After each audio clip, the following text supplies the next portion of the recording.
The players of the WNBA can't stand her. Why? Because she's white. It's abject, absolute racism. It's total racism. And one of the things that's been admirable about Caitlin is she just continues to play her game and put points on the board. Instead, she decides to go racial. And what she says is she feels the need to acknowledge her white privilege.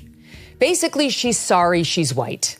She feels really bad about it, though. And then she makes a point of saying the ones we really need to be celebrating are the black women on whose backs this league was built, which I have to tell you is so condescending. It really is. It's true that most of these black women have been bullying her and want her to understand it's their league. Hello, you don't own the league. Blacks don't own the league, just like whites don't own tennis or golf. Nobody owns the league. This is America. Anybody can play if they're good enough. But they want her on the knee. You'll bend the knee and you'll apologize for being white, and you will suck up to the black women who built this league before you, or you will be beaten. You will be assaulted, and you will be bullied with no friends. There has been plenty of porous commentary on Caitlin Clark. I mean, it's half kidding, by the way. Half kidding that they're going to start to do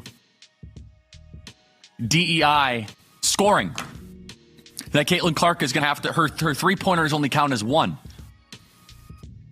This idea pathogen must be eliminated because it will take every corner of American society. Because if you give them an inch, they will take the entire civilization. All it knows is to grow and to conquer and to destroy. The NBA is the wokest of all the major sports organizations for many reasons, but there is almost this expectation that if you are a black American in this country that you must be on the left. The NBA is disproportionately black Americans. And the NBA is like 68, 70%, maybe even 75% black. It might even be higher than that. From Charlie Kirk to this guy. The league, that they're sort of just in their anger at her because she's straight and white and a little prettier than some of the other girls. That is literally what they're saying. Yeah. But one that just feels gross. This tweet. Everyone knows Caitlin Clark is being targeted by black women because she is white. He would be shunned for it by a surprising figure. Christina Caramo, former GOP chair of the Michigan Republican Party, who, to be clear, is still pretty awful, had one positive moment. At Charlie Kirk 11, you're a race hustler just like Al Sharpton. What about other white women in the WNBA? There are lots of white women superstars in WNBA. Do you even know their names? Are they also being targeted by black women? If your statement was true, it would be a mass issue of white women being abused in the WNBA. Are black women not fouled hard in the WNBA? When they are, is it because they are black? With NBA also being professional basketball, do they foul each other hard? It's obvious you're no different than the Black Lives Matter hustlers on the left. They attempt to push racial division to advance Marxism. So what's your angle? Which, to be clear, she's almost there. She's so close. I would like her to define Marxism because, as we have seen over and over again from the former Atlanta Dream owner who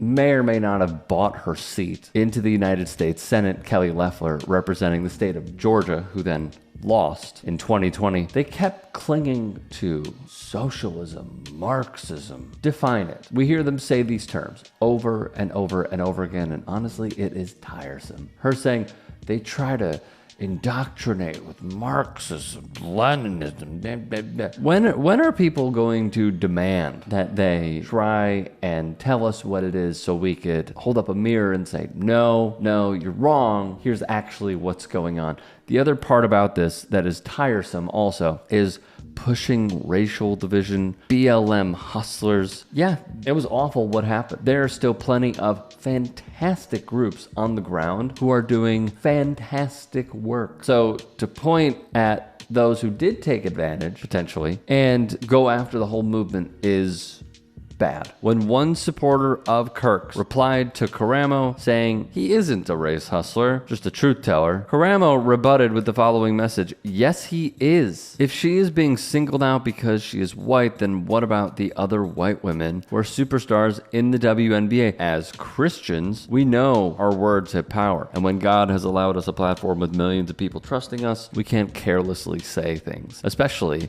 when we are pushing a narrative that one segment of Americans are being targeted based on their immutable characteristics. We aggressively called out BLM because of their race hustling, so we shouldn't tolerate race hustling because someone claims to check the same political and religious boxes. The reason this is an issue is because there is clearly an organized effort to push racial division coming from the right. It may not be violent like Black Lives Matter, but it has the same philosophy, which can be equally destructive. One more time, for those of the back. We aggressively called out BLM because of their race hustling. No, you guys called it out because you saw a way to counterpunch a movement that was gaining traction. And really, it is a case study. How many people in 4 years were in those protests and then voted against their own interests or voted against what they supported? And the other part about this, it may not be violent.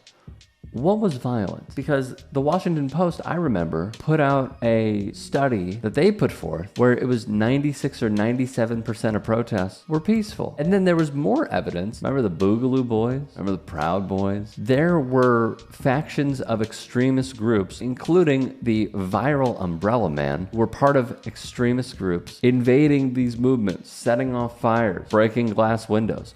Organizers tried their best to stop this, but those who are a part of these groups kept on. So explain to me what violence and division came from that movement. I'll wait. Meanwhile, the correct response would come from Chuck Modiano. Now, Charlie Kirk with this nonsense too. Black Star's even greatest WNBA player, Asia Wilson, gets hard fouled all the time and none of you care. Or even know because you never watched the WNBA before 2024. It's more physical than the NBA. Stop whining and crying. Caitlyn never asked for your protection, he would write. Let's also not forget the ego at play here with who we're talking about as the main subject of this piece. For the record, let me just tell you, if I could get my back fixed, which I'm very hopeful I have a procedure, I could beat some WNBA players one-on-one.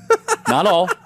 I could. I could challenge the bottom 25% of WNBA players.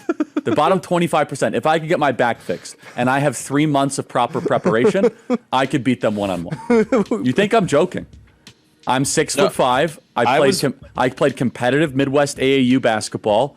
I was really good at basketball too, by the way. Yeah, and like for the record, again, I'm taller than the bottom 25%. If I have again, the problem is my back is a complete, and you guys know, you could attest to me, my back is a catastrophe. No. Very confident against professional basketball players. I would give him 3 months. Hell, I'd give him 6 months. The caucasity for someone like Kirk to say that he could beat what he's calling bottom 50% of WNBA players, he'd get smoked.